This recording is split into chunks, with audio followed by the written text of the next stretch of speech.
Welcome back to Braintree Today. I'm Sarah Hamilton, and you're watching BCAM TV. Now we'll be getting into our latest stories from the week. President Trump's administration is pulling 700 of the approximately 3,000 federal officers and agents out of Minnesota, Border Czar Tom Homan said Wednesday. He added that about 2,000 officers will remain to carry out immigration enforcement in the state. President Trump saw a shift in tone and tactics after a surge of law enforcement officers and weeks of clashes with protesters in Minneapolis. "We want to get back to the normal operational footprint here," Homan said. "The more cooperation we get, the less rhetoric and hate we see, and the less attacks means we can draw down even more quicker." The Trump administration launched its largest ever immigration operation in Minneapolis in response to an unfolding welfare fraud scandal, in which most of the people convicted so far are members of the state's Somali population. Homan said the continued surge in Minneapolis is necessary, in part so officers can protect each other from attacks while making arrests. In a follow-up to another story from earlier in the week, in which a pause was in place between Ukraine and Russia on attacking energy infrastructure, that pause ended when Russia launched its biggest aerial assault of the year on Ukraine's energy systems. President Trump had said in recent days that he asked Russian President Vladimir Putin to hold off on strikes for a week because of the frigid temperatures. Moscow attacked other targets but appeared to refrain for several days from direct assaults on energy. That ended Tuesday. Russian forces attacked 8 Ukrainian regions, striking thermal power plants providing heat for residents of the capital of Kyiv and other cities, according to the Energy Ministry. Ukrainian President Volodymyr Zelensky said Kyiv would continue to support de-escalatory steps ahead of talks between the US, Russia, and Ukraine, which were set to resume Wednesday in Abu Dhabi, but he said the strikes Tuesday were an indication of Moscow's unwillingness to engage in the peace process. United Nations Secretary General Antonio Guterres has issued a serious warning about the organization's financial crisis, telling member states last Friday that the UN faces imminent financial collapse due to unpaid dues and outdated budget rules. The 193-member organization, founded in 1945 to maintain international peace and security, faces a record $1.57 billion in outstanding dues from member states as of the end of 2025. Guterres also wrote in a statement, "Either all member states honor their obligations to pay in full and on time, or member states must fundamentally overhaul our financial rules to prevent an imminent financial collapse." Under UN rules, the United States accounts for 22% of the core budget, followed by China with 20%. Contributions are calculated based on the size of each member state's economy. The UN approved a $3.45 billion budget for 2026 in early January, representing a 7% reduction from the previous year, as part of cost-cutting efforts. So far, only 36 of the 193 UN member states has fully paid their regular 2026 contributions, according to the organization's website. In health news, U.S. life expectancy hit a record high of 79 years in 2024, according to the Centers for Disease Control and Prevention. This milestone marks the highest average lifespan ever recorded in American history and highlights an upward trend in national longevity. The CDC's latest data reveals that Americans are living longer than ever before, reflecting improvements in healthcare access, disease prevention, and quality of life. While the CDC report did not detail the specific factors behind the rise, public health experts note that ongoing efforts to address chronic disease, expand healthcare services, and promote healthier lifestyles have likely contributed. Further research is expected to shed light on the reasons for this improvement and how it may impact different communities across the United States. A very popular retailer, Saks Global Enterprises, the parent company of the luxury stores Saks Fifth Avenue and Neiman Marcus, announced it will close most locations of its Saks Off Fifth and the 5 remaining Last Call stores. The company confirmed in its statement that it plans to close 58 of its 70 Saks Off Fifth locations, with the remaining outlets serving as a selling channel for residual inventory for Saks Fifth Avenue, Neiman Marcus, and Bergdorf Goodman. The filing states that the company owes millions to several of the biggest names in luxury fashion, including $136 million to Chanel, $59 million to Kering, the parent company of Gucci, and $33 million to Capri Holdings, the parent company of Michael Kors. Saks Global Enterprises had officially filed for Chapter 11 bankruptcy in the Southern District of Texas in January. Thanks for watching Braintree Today. We'll be right back with more after the break. I'm Mayor Erin Joyce, and I'd like to tell you about some important projects we're working on here in Braintree to improve the quality of our local water bodies and to protect our town from the dangers of flooding and stormwater runoff. Stormwater runoff is the water generated from rain and snowmelt that flows over hard surfaces and does not soak into the ground. Stormwater runs through a system of pipes in the street and into our local water bodies, such as the Cochado River, Farm River, Manatequit River, and Sunset Lake. In Braintree, we have a separate sewer system. So what does that mean? That means that there are actually two separate pipes in most streets that carry stormwater and sanitary sewer separately. So when it rains and water washes into our catch basin system, it ties into the stormwater system, which transports water to our water bodies. Over the past 5 years, the town of Braintree has been working hard to maintain and improve our stormwater drainage systems. Now, we're constructing retrofits to the drainage system. These drainage retrofits use the natural process of infiltration to improve water quality and reduce potential flooding in our neighborhoods. At Plain Street Cemetery, we're constructing a bioretention basin. What that is right before the water, which today runs piped to the Manatequit River. This project intercepts that pipe before it goes and discharges into the river. And it creates a place for the water to go first, which is the bioretention basin. And in that basin, plants and engineered soils will filter the water so that that water that's coming off of the neighborhood right now, unfiltered, untreated, will be collected into a rain garden, and that provides a lot of pollution control before the water ultimately makes it to the Manatequit River. I'm Rachel Horak. I live here in Braintree, and I'm the president of Sustainable Braintree. We think of ways that we can help our residents of Braintree live healthier lives that are in better harmony with our planet. Bioretention basin at the cemetery site is part of an overall project to expand the Braintree Cemetery. And this project will not impact current burial sites, nor will it impact future burial sites. After the bioretention basin is constructed, we add native plants that help filter out the pollutants so that the water is a little bit cleaner. Some of the ways that residents can help are reduce the amount of fertilizers that you use on your lawn, picking up pet waste, reducing the amount of garbage in our streets, and also raking the catch basins that you might see on the roadways. To pay for these projects, we're leveraging grants from the Mass DEP, the U.S. Environmental Protection Agency, and the Metropolitan Area Planning Council. As a Braintree resident, you should know that the town is actively working on projects that help improve the water quality in our water bodies. With your help and these projects, we will help filter pollution and keep Braintree's rivers, lakes, and streams beautiful for years to come.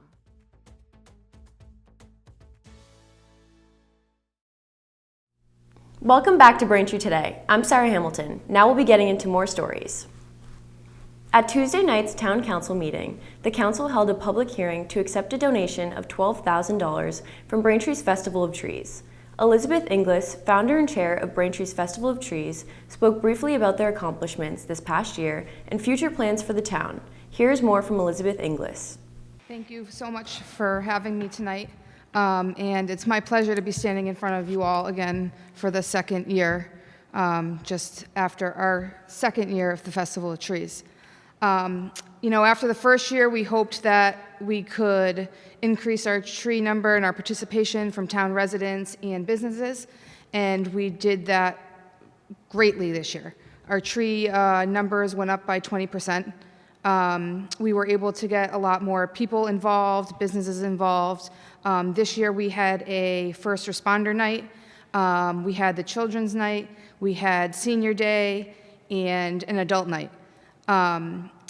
I think one of the highlights of the night, of the week, was the first responder night. This year we had the fire station set up a coffee hour over there across the street in the fire truck bays. The fire department themselves did a lot of fundraising, which brought their building into light through the holiday season too. So without their efforts, we wouldn't have had their building lit up also. So we thank them. We also had our first adult night, which was a huge success. We ended up selling out. There were 200 tickets sold. And we plan to do that again next year.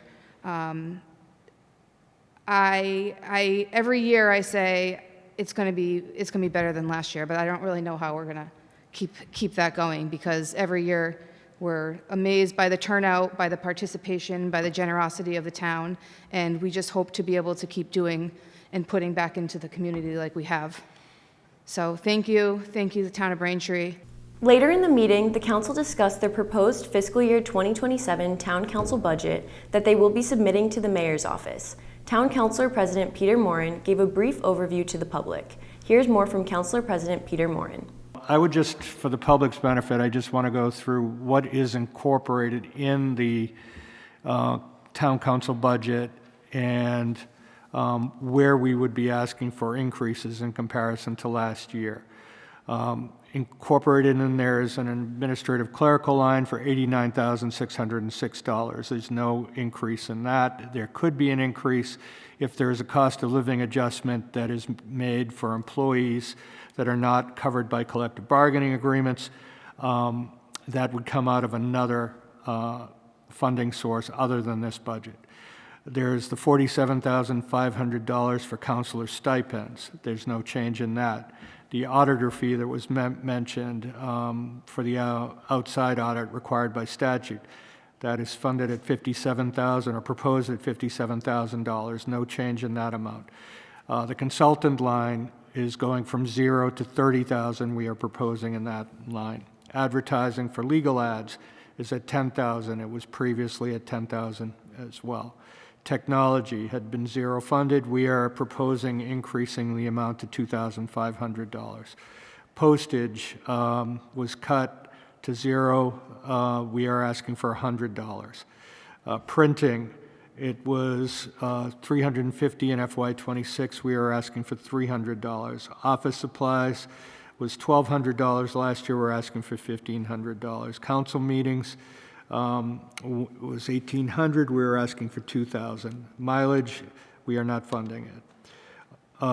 Dues, memberships, and subscriptions, we are increasing it from $3,000 to $3,500 so that we can cover the cost of one MMA conference per counselor per year.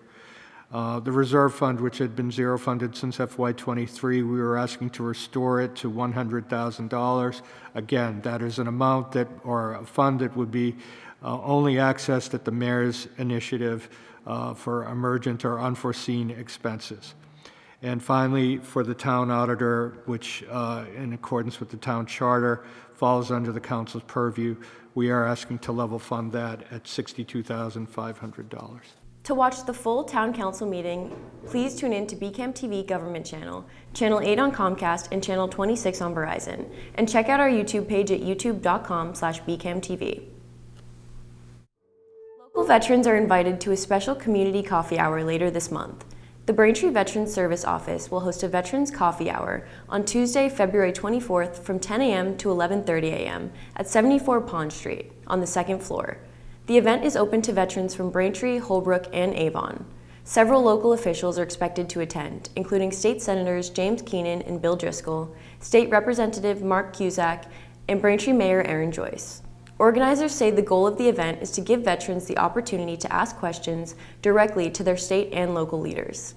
A buffet breakfast will be served. Veterans planning to attend are encouraged to reach out in advance so organizers can get a head count.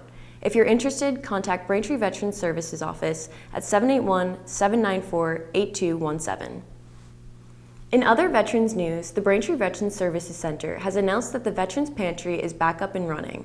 The pantry is now accepting donations of new clothing, toiletries, and non-perishable food items, all of which go directly towards supporting local veterans in need. The pantry serves veterans in Braintree, Holbrook, and Avon. Donations can be dropped off at the Veterans Service Center located at 74 Pond Street in Braintree. Town officials say the reopening of the pantry ensures veterans continue to have access to essential resources and support within the community. Harvard School of Dental Medicine presents Give Kids a Smile. Give Kids a Smile Day is a fun opportunity for children to receive free oral health care in a safe, comfortable setting. On Saturday, February 28th from 9 a.m. to 12 p.m. at the Harvard Dental Center located at 118 Longwood Ave in Boston. Kids can come dressed as their favorite animal. They offer dental screenings, cleaning, fluoride treatments, toothbrushes, toothpaste, floss, and oral education for kids. To register, go to www.hsdm.harvard.edu/event/GiveKidsSmile. Here's a look at what's happening around Braintree. At the Thayer Public Library, children are invited to Saturday Storytime with Miss Elizabeth on February 7th. After the story, kids will make Valentine's cards in the Storytime corner of the children's room. Also on February 7th, the English Conversation Circle meets at 3 p.m. in Conference Room A on the upper level, giving English language learners a chance to practice speaking together. The Braintree Recreation Department is offering a Central Rock Gym climbing clinic now through February 11th and again from February 18th through March 25th. They're also running a Kids Test Kitchen program through February 24th, meeting Tuesdays at 5 p.m., along with Kids Art Night Out on February 6th. In addition, Super Soccer Stars is hosting youth soccer sessions from February 7th through March 28th at the Liberty Elementary School gym, focusing on skill building and teamwork in a fun, supportive environment. For more information, call the Recreation Department at 781-794-8900. And that's your weekly snapshot. Thank you for watching Braintree Today on BCAM TV. We'll be right back with more stories in the area. But first, here's a look at events happening this month at the Braintree Senior Center located at 71 Cleveland Ave in Braintree. The Braintree Senior Center is offering a wide range of activities this February, from daily fitness and social programs to special events and presentations. First, a look at the center's regular offerings. Fitness classes are held daily. Mondays feature bocce coffee hours at 9:30, a walking group at 10, and men's coffee hour at 11. Pool players meet Mondays and Fridays at noon, with pool lessons Thursdays at 12:30. Game days run Tuesdays from 10 to 3, while Asian outreach is held Wednesdays at 11 a.m., followed by GEMS exercise at 1. Creative groups include quilting Thursdays at 11:30, knitting at 1, and movies Fridays at 12:30. The center is also hosting several special February events. The Cornhole League meets February 2nd and 9th at 1 p.m. A low vision group meets February 3rd at 10 a.m. Bingo takes place February 4th and 18th at 12:50. A Valentine's Day musical is scheduled for February 11th at 1 p.m. For more offerings, a photography class on February 12th and 26th, a hip-hop dance class on February 13th, and a full day of programming on February 20th, including spa day by appointment, book club, a KevTech iPhone and iPad class, and an advisory board meeting. Additional events include a craft class on February 23rd, just lunch on February 24th, and an Alzheimer's presentation that afternoon. A 250th anniversary Abigail Adams presentation on February 25th, which is free to attend. For more information or to sign up, residents are encouraged to contact the Braintree Senior Center directly, located at 71 Cleveland Avenue in Braintree, Massachusetts. Call 781-848-1963 after 9:30 a.m. February 2nd to sign up for all programs.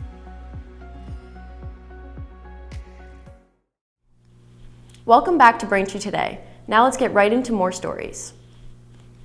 A Marshfield man is being remembered for his kindness after dying during last week's snowstorm.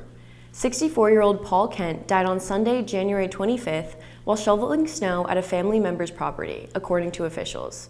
His obituary describes him as someone who was happiest when he was helping someone. In the days following the storm, the Marshfield Fire Department reported an increase in snow removal-related emergencies, including chest pain, back injuries, and slips and falls. Fire officials say heavy snow can make both shoveling and emergency response more dangerous. Experts urge residents to take precautions when shoveling, including warming up beforehand, lifting with the legs instead of the back, taking frequent breaks, and staying hydrated. Kent is survived by his wife, siblings, nieces, and nephews. His family asks that in lieu of flowers, donations be made to Scituate Community Christmas, located at 125 Manlot Road in Scituate. An update now in the case of Christopher Keeley, the Weymouth man accused of killing a Marshfield couple and their dog in late 2022. A scheduled status conference did not take place earlier this week at Plymouth Superior Court. The next hearing in the case is now set for Tuesday, March 3rd at 2 p.m. Prosecutors say Keeley knew the victims and was staying at their Marshfield home around the time of the killings. They allege he killed Carl and Vicky Matson, both 70 years old, just after Thanksgiving in 2022, and that the family dog was also killed. Keeley is charged with 2 counts of murder, along with animal cruelty, motor vehicle larceny, and credit card fraud. He has pleaded not guilty. Keeley was arrested in Florida several days later and has remained in custody since. A Massachusetts state trooper is facing multiple charges following allegations of a violent domestic incident. 25-year-old trooper Joseph Ward appeared Tuesday in Plymouth District Court on charges including kidnapping, assault and battery, witness intimidation, and assault with a dangerous weapon. Prosecutors say the incident happened January 10th at the couple's home. According to the criminal complaint, Ward allegedly blocked his girlfriend from leaving during an argument and threatened her with knives and a firearm.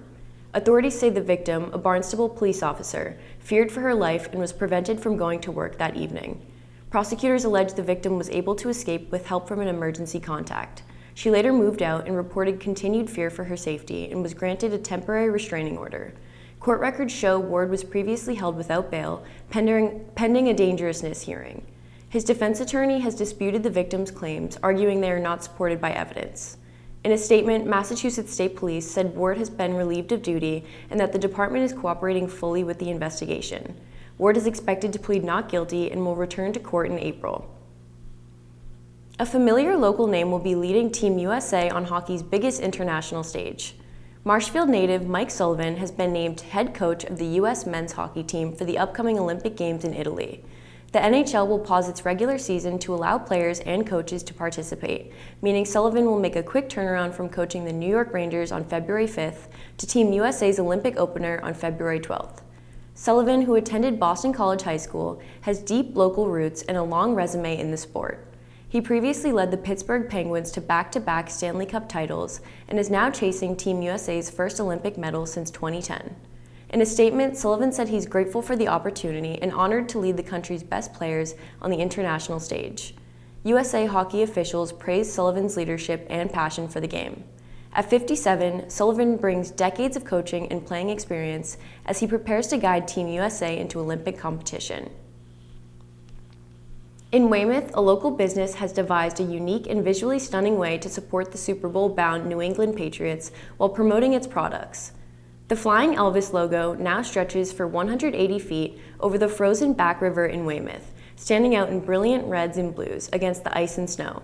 It was created by 3A Gear, the Weymouth-based apparel and custom printing company. Owner Frank Hoyt said in an interview, quote, "Our motto is, if you can dream it, we can print it. We thought, let's live up to the motto. Let's print the logo on the ice. We're a local business. We're here for Weymouth, the Patriots, and the community," end quote. 3A Gear does screen printing, embroidery, and custom prints, with lines of products tailored to Weymouth and other nearby communities and organizations. Thank you for tuning in to Braintree Today. We'll be right back with more in entertainment. Hi, I'm State Representative Bruce Ayers, and I'd like to introduce you to the Helping Hand program. With rising healthcare costs, all too often we hear stories about our seniors, veterans, and neighbors who may not have the proper insurance coverage they need for durable medical equipment. These individuals may be living on a fixed income and may not have the financial resources necessary to cover the cost of the equipment they need. We have a solution. The Helping Hand program provides free, durable medical equipment to residents in need. Items such as wheelchairs, walkers, crutches, canes, commodes, tub seats, and hospital beds are available through the program.